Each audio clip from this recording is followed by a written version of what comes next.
Hey guys, back with me again. I hope you all doing well today. So have you guys watched Doctor Strange in the Multiverse of Madness? I've been loving Marvel work so far and still keeping up with their movies and also TV series.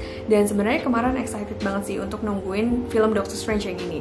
Dan akhirnya aku nonton, dan ternyata setelah nonton banyak banget konsep-konsep psikologis yang aku tangkep di sini. And that's why I make this video because I want to talk about it. Jadi di video kali ini aku akan bahas mengenai tema-tema psikologis yang dominan yang aku tangkep di film ini. But before we go any further, a bit disclaimer that this video may contain spoilers, but this is not a movie review. Jadi, menurut analisis aku sendiri, film Doctor Strange ini mengangkat beberapa tema-tema psikologis nih. Tapi tema yang paling dominan yang aku tangkap adalah tema grief and loss yang berfokus di karakter Wanda Maximoff atau The Scarlet Witch. Grief and loss berbicara mengenai duka dan kehilangan. Kalau misalnya kalian ngikutin film dan seriesnya Marvel, memang diceritakan di karakter Wanda Maximoff ini terdapat rentetan kejadian tragis di dalam hidupnya dari dia kecil hingga dia dewasa. Dimulai dari kecil dia kehilangan orang tuanya di dalam perang, kemudian ketika lebih dewasa dia kehilangan kembarannya Pietro Maximoff di film Avengers Age of Ultron. Kemudian setelah dia coba untuk overcome dan ngedevelop relationship dengan Vision, akhirnya di film Avengers Endgame, Wanda harus menerima kenyataan kalau misalnya dia harus kehilangan Vision. Sampai akhirnya Vision itu mati di tangan Wanda sendiri. Buat karakter Wanda Maximoff ini, memang rentetan kejadian tersebut ya sangat berat sih buat dia untuk diterima.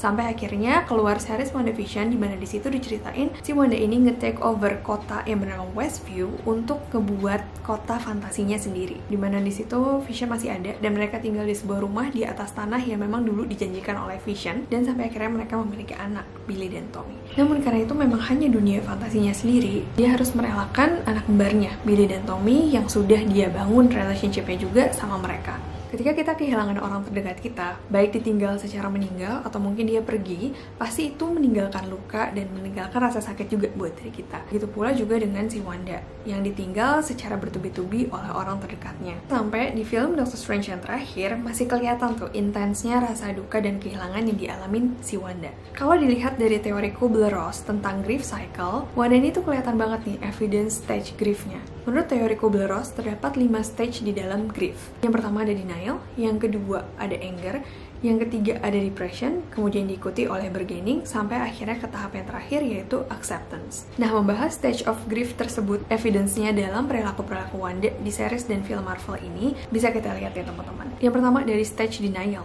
atau fase dimana kita itu melakukan penyangkalan. Ketika kita ditinggal orang terdekat kita, most likely awal-awal tuh kita bakal ngerasa nggak nyangka dulu. Kita ngerasa kayaknya nggak mungkin deh dia udah nggak ada.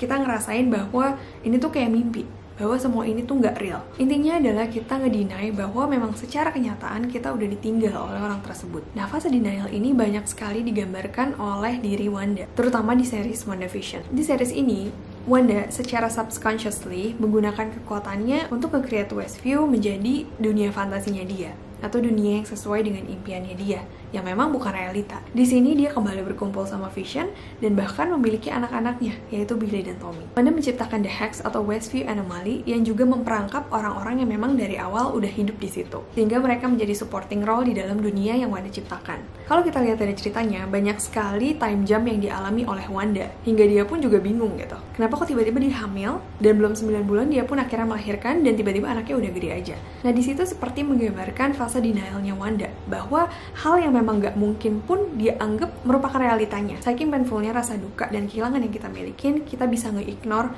kenyataan yang memang sebenarnya. Dan itu yang terjadi pada Wanda. Yang kedua ada fase anger yang juga dilalui oleh orang yang sedang berduka. Balik lagi kalau misalnya dilihat dari rentetan kejadian yang dialami oleh Wanda, kelihatan banget juga ya, dia itu rage-nya seperti apa. Anger yang dimiliki tuh sebesar apa. Sampai akhirnya puncaknya di film Doctor Strange MOM ini.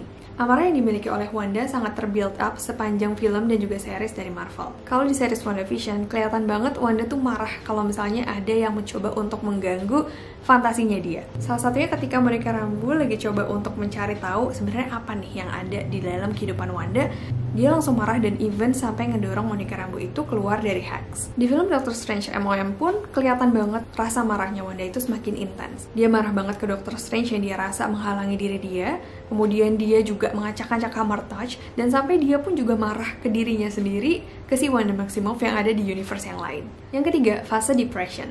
Di fase ini, seseorang yang baru aja kehilangan orang terdekatnya pasti mengalami kesedihan yang mendalam. Dan seringkali di fase ini mereka menjadi tidak memiliki energi secara fisik dan mental untuk melakukan aktivitasnya sehari-hari.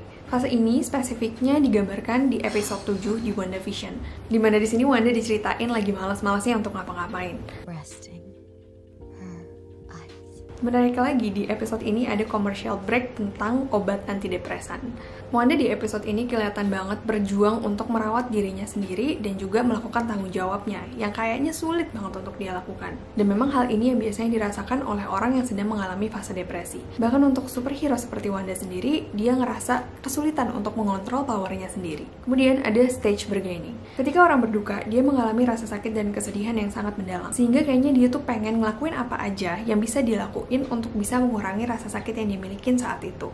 Mungkin kedengarannya kurang make sense ya, emang tawar-menawar apa? Dan dilakukan dengan siapa? Spesifiknya, seringkali orang yang berduka itu memikirkan mengenai berbagai macam skenario yang bisa mencegah atau nge-prevent orang terdekatnya itu hilang dari kehidupannya, atau pergi dari kehidupannya. Dan mungkin juga termasuk menyelipkan doa-doa berharap bahwa kehidupannya itu bisa kembali seperti sedia kala. Kalau di cerita Wanda Maximoff, di series WandaVision ini terlihat bahwa Wanda pernah melakukan negosiasi sama SWORD.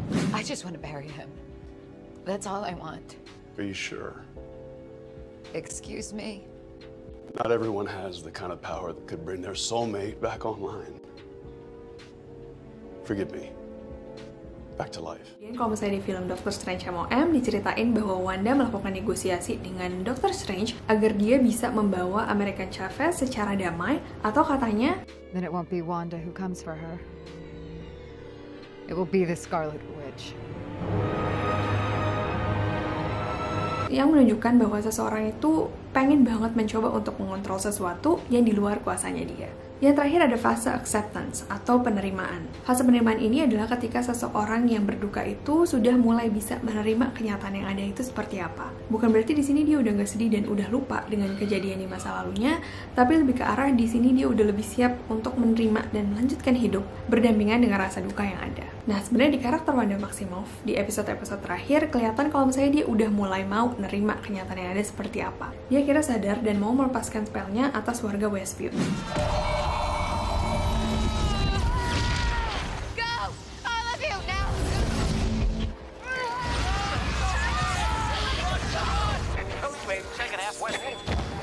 Tapi ternyata di film Doctor Strange yang terbaru, kelihatan kalau misalnya kayaknya Wanda mengalami fase berdukanya lagi nih. Yang paling kelihatan adalah dia menunjukkan lagi fase anger-nya dia dan juga fase bargaining-nya dia. Dan sebenarnya memang pada kenyataannya, inilah yang memang dialamin oleh orang-orang yang sedang berduka dan kehilangan. Jadi memang mungkin tahapan duka itu dialamin kembali, dan memang mungkin banget terjadinya itu secara acak. Jadi tidak mesti dimulai dengan denial dulu dan diakhiri dengan acceptance, tapi mungkin banget back and forth.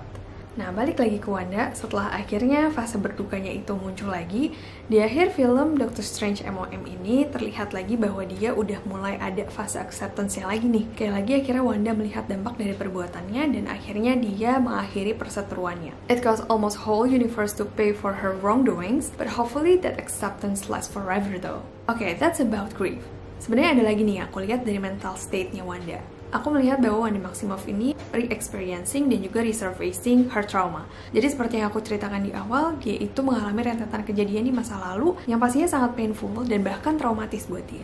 Trauma itu adalah kondisi yang sebenarnya sangat intens dirasakan oleh seseorang dan sangat butuh waktu untuk bisa memulihkannya. Dengan adanya rentetan kejadian yang sangat painful buat Wanda, sangat sulit bagi dia pastinya untuk bisa memulihkan satu persatu lukanya kalau misalnya akhirnya dia dipaparkan lagi terhadap trigger-trigger yang ngebuat dia jadi merasakan lagi tuh rasa sakit traumanya. Kemudian selain itu, aku juga melihat adanya frustration yang sangat intens dalam diri Wanda.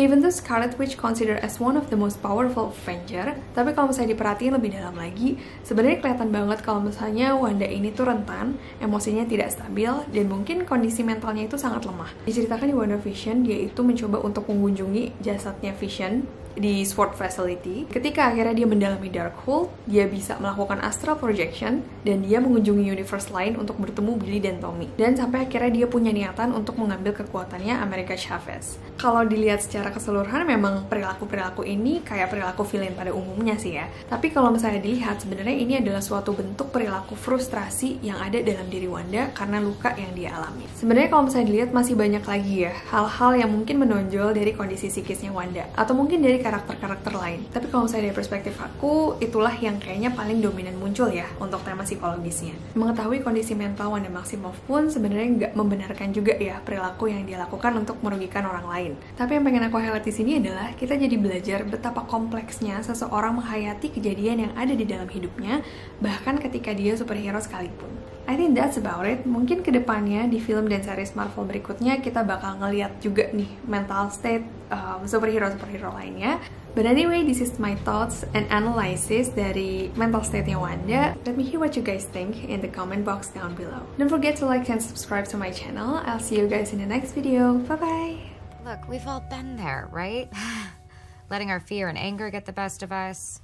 Intentionally expanding the borders of the false world we created.